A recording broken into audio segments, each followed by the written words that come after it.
اعوذ باللہ من الشیطان الرجیم بسم اللہ الرحمن الرحیم وبہ نستعین وہو خیر ناصر و معین۔ مومنین کرام السلام علیکم ورحمۃ اللہ وبرکاتہ۔ مومنین کرام، ہماری گفتگو جناب سیدہ فاطمہ سلام اللہ علیہا کے بارے میں ہو رہی تھی۔ ہم نے پچھلی بحث میں ہم نے یہاں تک گفتگو ختم کی کہ جناب سیدہ فاطمہ سلام اللہ علیہا اپنی دعاؤں میں مومنین کو یاد کرتی تھیں، یعنی پہلے مومنین کے لیے دعا مانگتی تھیں، بعد میں اپنے لیے دعا مانگتی تھیں۔ مومنین کرام، جناب سیدہ فاطمہ سلام اللہ علیہا اپنی دعاؤں کے لیے خاص وقت کی پابندی کیا کرتی تھیں، یعنی ہر وقت پابند دعا رہتی تھیں، دعا کے لیے ہر وقت پابندی کرتی تھیں، کہیں ایسا نہ ہو کہ کوئی دن دعا سے چھوٹ نہ جائے، یعنی ہر وقت دعا کے لیے پابند رہتی تھیں۔ جس طرح ایک خاص ذکر جناب سیدہ فاطمہ سلام اللہ علیہا بھی وہ ذکر تسبیح بھی انجام دیتی تھیں۔ اس کے بعد ایک دن اللہ کے رسول کے پاس جناب سیدہ جاتی ہیں اور جا کے سوال کرتی ہیں کہ بابا، یہ ہمیں کوئی عمل بتائیے، کوئی ایسا وقت بتائیے جس میں دعا کی قبولیت کا وقت ہو۔ تو اللہ کے رسول نے ارشاد فرمایا، میری بیٹی، جمعہ کے روز کا ایک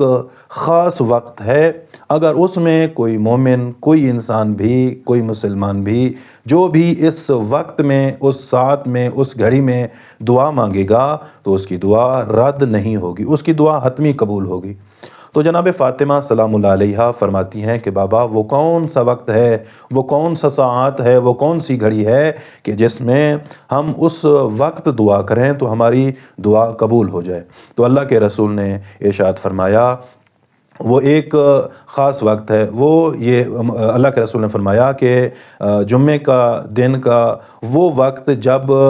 سورج چھپنے کی طرف جا رہا ہو، ختم ہونے کی طرف جا رہا ہو، یعنی سورج ڈوب رہا ہو، یعنی آدھا چھپ گیا ہو سورج اور آدھا بچ چکا ہو، یعنی آدھا ڈوب چکا ہو اور آدھا جو ہے ابھی ڈوبا نہیں ہے، نصف ہے، آدھا ڈوب چکا ہے اور آدھا بچا ہوا ہے۔ تو اللہ کے رسول نے فرمایا کہ جب یہ ساعت ہو، یہ وقت ہو، تو اس وقت میں جو انسان بھی جو بھی دعا مانگے گا تو اللہ رب العزت اس انسان کی وہ دعا کو قبول فرمائے گا۔ اس وقت میں جو بھی انسان دعا کرے گا تو اللہ رب العزت اس کی دعا کو قبول اور منظور فرمائے گا۔ تو جناب سیدہ فاطمہ سلام اللہ علیہا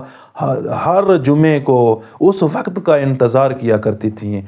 روایات میں ملتا ہے کہ جناب سیدہ فاطمہ سلام اللہ علیہا اپنے جو جاننے والے تھے اور جو گھر میں رہنے والے تھے ان کو بھی تاکید کرتی تھیں کہ اگر مجھ سے کبھی یہ وقت چھوٹنے جا رہا ہو، میں اگر اس وقت کو کبھی بھول جاؤں تو مجھے یاد حتمی دلانا، تاکہ میں اس وقت اپنے بابا کے چاہنے والوں اور میں اپنے چاہنے والوں تمام مسلمانوں کے لیے دعا مانگوں گی اور اللہ رب العزت میری دعا کو قبول فرمائے گا۔ تو دعا ہے خالق کائنات ہم تمام صاحبان کو اس